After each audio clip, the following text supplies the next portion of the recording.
की रक्षा के लिए युद्ध धर्म करना होगा। यदि आप युद्ध धर्म नहीं करेंगे, धर्म युद्ध नहीं करेंगे, तो आपको एक कायर के रूप में जाना जाएगा, आपको जो है धनुर्धारी के रूप में नहीं जाना जाएगा। तो इन लोगों ने तो सर्व, आप ये बताइए, सब चीज को इन्होंने बदल दिया दुष्टता से, और जो है सब कुछ करा लिया।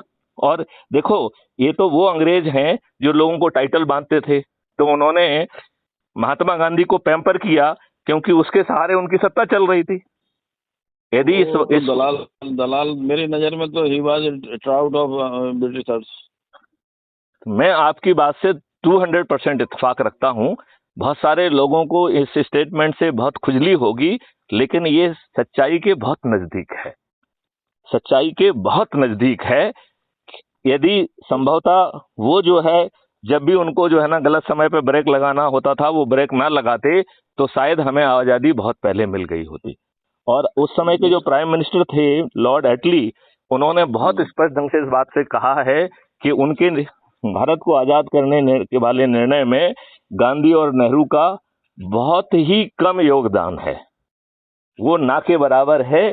This has been said to justice Chakravarti, who was the governor of Kolkata, governor of west Bengal in 1956, जब लॉर्ड एटली वहां घूमने आए। और लॉर्ड एटली कौन थे? 1947 में ब्रिटिश के प्राइम मिनिस्टर थे।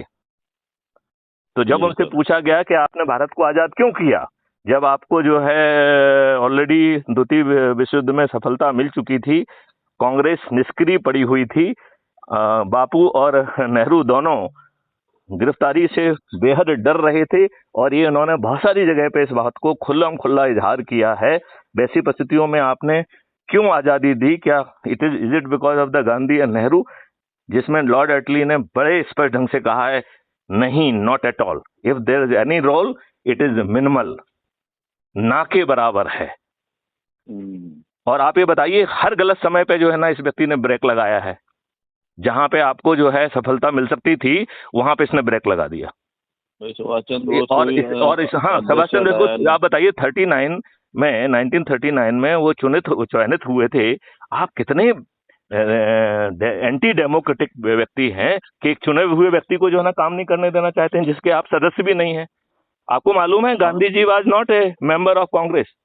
मतलब ये व्यक्ति बाहर से जो है ना पूरे सबको जो है ना कठपुतली बनाए रहा किसी के इशारे पे।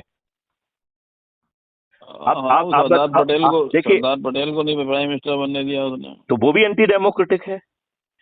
मैं ये बात आज भी कहता हूं कि यदि सरदार पटेल जो है देश के प्रधानमंत्री होते, या सुभाष चंद्र बोस देश के प्रधानमंत्री होते, तो इस देश का भविष्य कुछ दूसरा होता।